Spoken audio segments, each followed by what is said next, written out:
Well, today's the day we have been waiting for since June 2nd, the oncologist.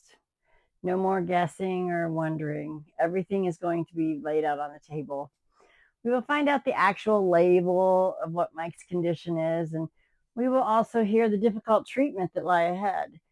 We truly have no idea the words that are even floating around the room in the doctor's office. But the absolute most miraculous part of this whole process is not only today, but this whole time is peace. I don't feel like that's something I would have thought was going to be our response during a crisis of this magnitude.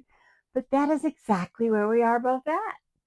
The only time my peace has been rattled is when I start looking ahead, like what's coming up. But God isn't ahead of it. He is on today, just like He was here on June 2nd. The second that occurs, anxiety jumps in. God has not created me to be troubled. He hasn't created me to be anxious. He hasn't created me to be a superhero. God has simply created me to simply be. God's got this. I don't have to carry this. I don't want to carry it. I just want to be the wife that God created me to be for my husband during this trial and every day. When I jump ahead and let Kim step in, that's where the hiccup comes in. God is faithful. Just because there's a brain cancer diagnosis doesn't mean God isn't faithful.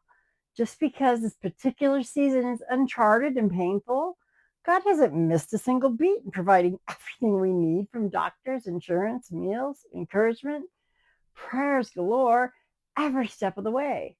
Mike and I have no idea what God's doing right now, and we certainly don't want to run ahead of it. Although we don't know what God's doing, we do know who God is. God has repeatedly proved his faithfulness throughout both of our lives. God always shows up in a way that none of us ever saw coming. God is a multitasker. This trial is designed to show many the way to Jesus. Many, many lives will be touched by this trial.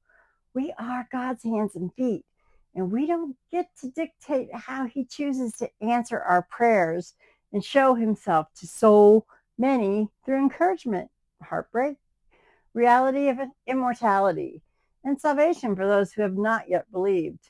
So buckle up, world, here we come. Exodus 14:14 says, "The Lord will fight for you. You need only be still."